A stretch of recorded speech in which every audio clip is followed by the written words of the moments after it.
Փառք ամենակարող Աստծուն։ Թող Քրիստոսի, մեր Տեր Հիսուս Քրիստոսի խաղաղությունը ձեր մտքերը եւ ձեր սրտերը հաստատի, սիրելիներ։ Օրհնյալ լինի Աստված։ Շնորհակալ ենք այսօրվա համար, այս առիթի համար, որ Տերը տվեց։ Սա Տիրոջ մեծ ողորմությունն ու գթությունն է, սիրելիներ։ Ես բերել եմ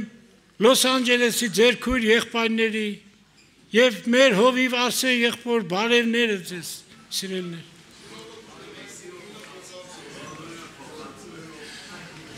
Աստված օրհնի բոլորիդ, սիրելիներ։ Ես ուզում եմ խոսել այսօր մի թեմայի շուրջը, որը մեզ համար շատ կարևոր է, սիրելիներ։ Մենք շատ անգամ, շատ հարցեր, երբ որ մենք Աստծո խոսքն ենք կարդում, այդ հարցերին կարծես անցնում ենք, բայց շատ կարևոր հարցեր են դրանք։ Երբ որ Հիսուս պիտի գնար այս աշխարհից, առաքյալներին, իր աշակերտներին ապսպրեց։ Մենք կարդում ենք Գործ առաքելոց առաջի գլխի 4-5 համարը։ Անոնց հետ մեկտեղ գտնված ատենը ապսպրեց անոնց, որ Երուսաղեմեն չհեռանան, հապա սպասեն։ Հոր խոստումին, որը սավ ինձ մեր լսեցիք, վասնզի իրավ Հովհաննես ջրով մկրտեց, բայց դուք շատ օրեր չանցած Սուրբ Հոգիով պիտի մկրտվիք։ Այստեղ առաջի մի բանն է, որ սպասել, սիրելիներ։ Սպասել, որովհետև մարդը ինքն իր ոչինչ չի կարող անել։ Ինչպես Հիսուս, երբ որ աշխարհի վրա էր, առաքյալներին ասեց, առանց ինձի բանը չեք կրնարնել։ Բայց շարունակությունը առաջի գլխի 8 համարը, բայց Սուրբ Հոգին ձեր վրա եկած ատենը զորություն պիտի առնեք, ու ինձի համար վկաներ պիտի լաք Երուսաղեմի մեջ, բոլոր Հրեաստանի, Սամարիայի մեջ ու մինչև երկրի ծայրերը։ Եվ կարդում ենք Զաքարիայի 4 գլխի 6-րդ համարը, սիրելիներ։ Այսպես է մեզ ասում Աստծո խոսքը։ Եվ այն ինձի խոսեցավ ասելով 6-րդ համարը։ Այս է Տիրոջ խոսքը, որ Զորաբաբելին կծվի զորությամբ չէ եւ ուժով չէ, հապա հոգիովս կսե զորքերու Տերը։ Սպասել, վերևից զորություն առնել։ Որովհետև մարդը երկու կարևոր հասկացողություններ կան, սիրելիներ։ Առաջինը, որ գիտակցենք մենք, որ մենք անկարող ենք։ Մենք մեզանից ոչինչ չենք կարող անել, սիրելիներ։ Սպասել ինչին, վերևից զորություն առնելու։ Որովհետև միայն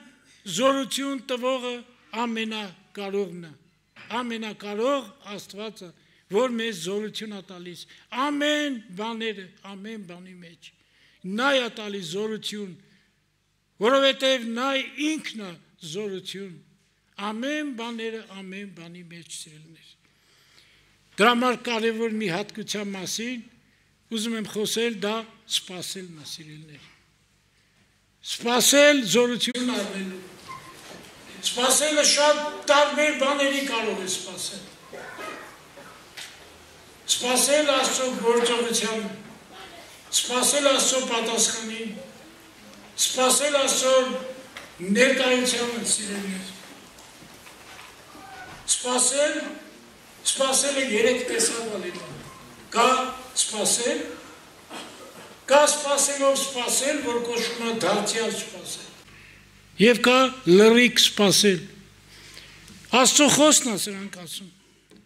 Որովհետև սպասող մարդը հրաժարվում է իր սեփական իմաստությունից, իր սեփական կարողությունից, որովհետև նա ամբողջությամբ հանձնվում է Տիրոջը, սիրելիներ։ Եվ Տերը, երբ որ հայտնվում է, երբ որ քո կյանքի մեջ ինչ-որ մի փոփոխություն է լինում, դեպի լավը, ինչ-որ մի շնորհք է քո վրա գալիս, դու ամբողջ փառքը տալիս ես Տիրոջը, սիրելիներ։ Չի կարող Աստծուն սպասող մարդը փառքը գողանալ, որովհետև սպասելու ժամանակ, սիրելիներ, դու շատ բաներ ես մտքովդ անցնում, բայց կատարյալ սպասող մարդը Աստծուն, դա լրիք, լրությունով սպասել։ Դրա համար Դավիթը այդ շնորհքը տեսել էր, վերից զորություն էր արել, և տեսեք ինչ ասում, Սաղմոս 39-ի մեջ, «Ըսի իմ ճամփաներու զգուշություն ունեմ, որպեսզի լեզվովս մեղք չգործեմ, բերանս սանձով պահեցի, ամբարիշտին իմ առջևս եղած ատենը մունջ եղա լռությունով, աղեկության վրայով լռեցի, ցավս շարժեցավ»։ Երբ նրա մեջ ցավ կար, մեր մեջ էլ շատ անգամ ցավ է լինում, մեկը քեզ վիրավորում է, ընտանիքիդ անդամը վիրավորում է, սիրելիներ, շատ ուրիշ փորձությունների մեջ մեր տարբեր մտքեր է գալիս, որովհետև այդ լրիք սպասելը, սիրելիներ, ոչ միայն մեր սրտի մեջ է լինում, այլ նաև մեր մտքի մեջ։ Երբ որ ինչպես 4-րդ Սաղմոսի մեջ ասում, անկողնուդ վրա խոսե սրտիդ հետ ու լռե, որովհետև լուռ մնալն է, սիրելիներ։ Մեր մեջ շատ մեծ պայքարներ է լինում, երբ որ մեզ են վիրավորում, երբ որ խնդիրների առաջ են կանգնում, ինչպես Ասաբը տեսավ անօրենությունները, սիրելիներ, ինչպես անօրենները ճոխ ապրում էին, ասма ցավ էլ չունեին, կարծես շփոթվեց, զուր տեղ ասма ձեռքերս մաքրեցի, բայց երբ որ տեսավ վախճանը, սիրելիներ, երբ տեսավ իր անմտությունն ու անկարողությունը, բոլոր սուրբերը անցել են այդ ճանապարհը, և Նոյը, երբ որ տապաններ կառուցում, 100 տարի տևեց, ինչքան էին նրան ձեռ առնում, խոսում, նա գործ էր անում, Տիրոջ պատվերն էր անում, սպասում էր Տիրոջը, նա կարողա չէր էլ հասկանում, թե ինչ պիտի լինի, բայց հավատացել էր Տիրոջ խոսքին և կառուցում էր այդ տապանը, սպասում էր Տիրոջ, նույն բոլոր սուրբերը, սիրելիներ, ովքեր չեն սպասել, ինչպես Աբրահամը 2 անգամ փորձության ենթարկվեց, երբ իր կնոջը ասեց իմ քույրս է, որովհետև նա չէր սպասում Տիրոջ գործին, նա գիտեր Աստծո զորությունը, բայց չէր սպասում։ Իր ժառանգն էլ երբ որ ստացավ Իսահակը, դրանից առաջ նորից չսպասեց և տեսանք ինչեր կատարվեց նրա կյանքում։ Երբ որ մարմնի գործեր արեց, Իսմայիլը ծնվեց, որովհետև Տիրոջը չէր սպասում, բայց երբ սպասեց, խոստումը առավ, երդումը Տիրոջ հետ մտավ հաղորդակցության, սիրելիներ, դարձավ մի ուրիշ Աբրահամ, որովհետև բոլոր սուրբերն են այդպես եղել։ Մովսես էլ 40 տարեկան էր, սիրելիներ, Մովսես իր ձեռքով, իր կարողությունով ուզում էր պայքարել, փրկել իսրայելացիներին, բայց Աստված նրան մի ուրիշ բան էր պատրաստել, և նա նորից 40 տարի սպասեց, և սպասելուց հետո նա արդեն իր վրայից իր զորությունը, իր կարողությունը գնաց, իր ուժերը գնացին, երբ որ Աստված նրան ուղարկեց Իսրայելի ժողովրդին Եգիպտոսից հանելու, ասեց ես չեմ կարող, նա իր վրա արդեն վստահություն չուներ, որովհետև սպասելն է, որ բոլորիս, որ տանում է նրան, որ քո կարողությունը Աստծուց լինի։ Դա սպասողն են, բայց մարդը սպասելը միայն քիչ է։